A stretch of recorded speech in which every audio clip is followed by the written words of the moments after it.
Hello, everybody. David Shuster here. Heading into 2026, a midterm election year, Donald Trump is now writing the Democratic campaign ads himself.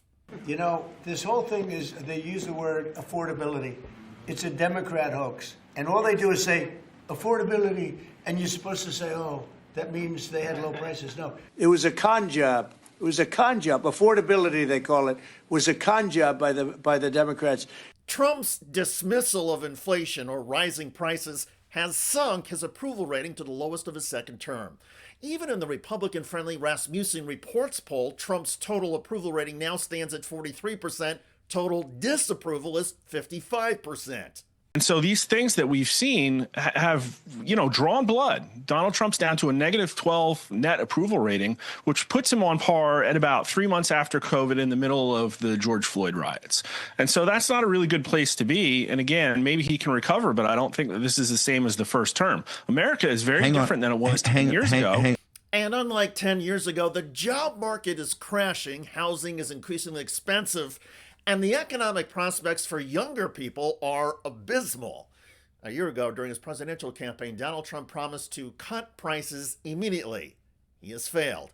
And many younger voters in a very short period of time have become disillusioned with Trump. Let's take a look at Donald Trump's net approval rating among those under the age of 30. You go back to February, it was plus 10 points. Look at this drop. I'm laughing because it's down to minus 46 points in the net approval. That is a drop of 56 points among voters under the age of 30. Is there any historically analogous to this? This type of drop happening so quickly is just, I spend my days in the spreadsheets. You just don't see drops like that. And for Trump and his conservative economic principles, there is more.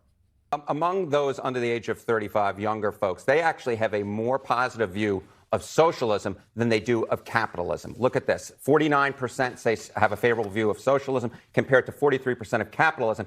And more than that, if you look at those under the age of 35, look at their views of capitalism over time, the net favorability. Look at that. In 2010, it was plus 46 points. Look at that drop to 2025, minus 11 points. Again, that's another shift of 57 points. Even Republican strategist Steve Bannon admits the U.S. system continues to fail younger Americans, although Bannon places the blame on Democrats and Republicans. Young people are great. They got energy, et cetera. It doesn't mean they got the greatest ideas. I think they look at their elders and say, what you've done is horrible because you've turned the country over to Soros. You've turned it over to radical Democrats. You've turned it over to corporatists. You don't have capitalism in this country. And I'm screwed. I can't get a job. I can't form a family. I can't marry a woman because I can't get, I don't have economic prospects. And they're sitting there looking at my economic prospects and say, hey, no offense, you're a nice guy, but you're not going to be able to buy a house until you're 40, which is now the entry age. So it's incumbent upon us to tell them, you're 100% correct, and this is the action to correct it. But Trump's action has been to call the economic problems a hoax. And in a sign that his White House advisors acknowledge Trump is in political trouble, they have organized an affordability tour for Trump in battleground states. Trump will highlight the few things that have dropped in price over the past year, including gasoline costs.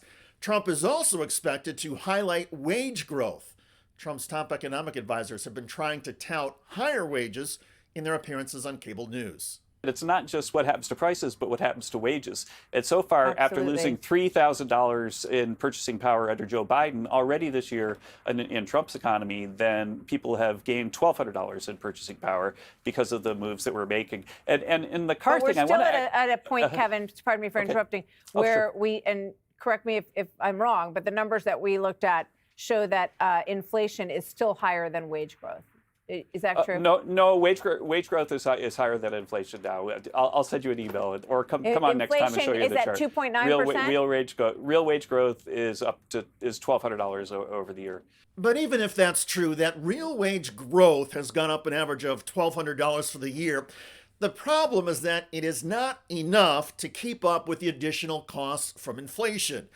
In other words, the rise in grocery prices, transportation, and housing costs together add up to much more than $1,200 on the year. So Americans are feeling increasingly squeezed, even if their wages are increasing. Of course, the number of Americans who are facing work instability has gone way up. The total number of job cuts this year has gone up by over 50% compared to a year ago at the end of the Biden administration. Year-to-date job cuts show an increase of 54%. That seems like a troubling number. What's your take on it?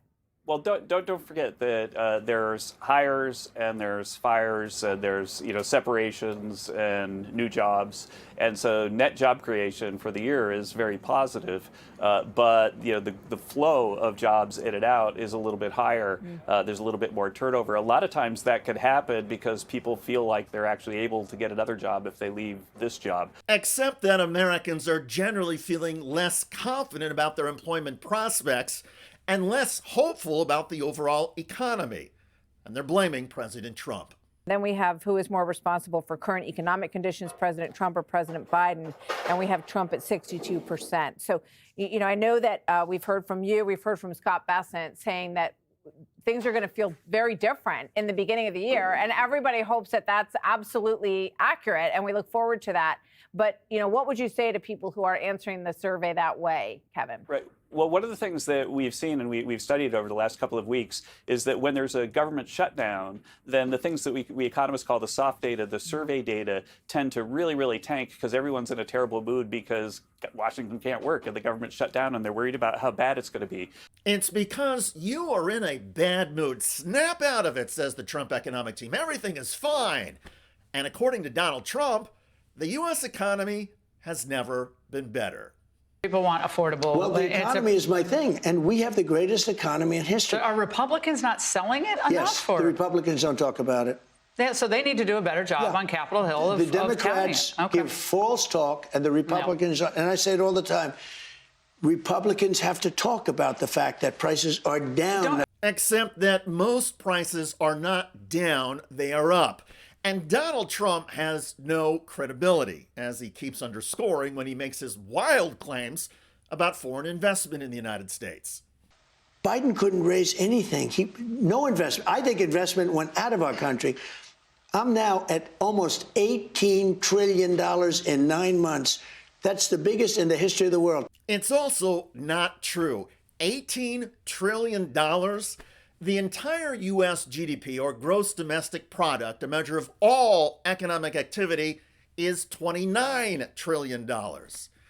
Most economists say the actual foreign investment number from tariffs and trade is probably in the hundreds of billions of dollars, not 18 trillion.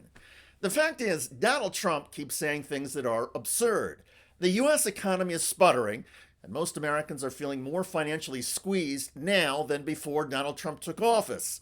Younger voters are particularly anxious, and they are frustrated, as they should be. Donald Trump is hurting their economic prospects, and so these younger voters have largely turned against Trump and against the GOP. And now we are heading into a midterm election year. By the way, polls show a majority of Americans also now oppose the Trump deportation raids on migrant workers. Most Americans think the actions have gone too far. Recently in Florida, federal agents threw an American citizen to the ground.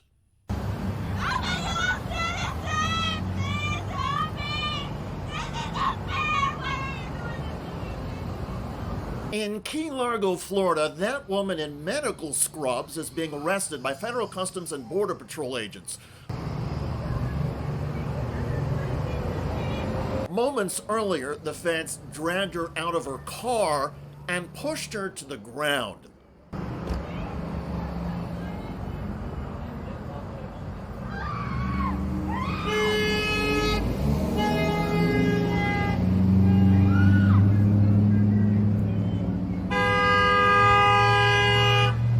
Authorities say they forcibly detained the woman because she refused to roll down the window of her car or provide her driver's license. Check out that video at the link below. It generated a lot of comments on YouTube. One of the most popular was from Josh, who wrote, "To be clear, this is domestic terrorism and kidnapping." I hear you. I look forward to reading your comments about Donald Trump losing younger voters en masse as the U.S. economy stalls. I'm David Shuster. Thanks for joining us.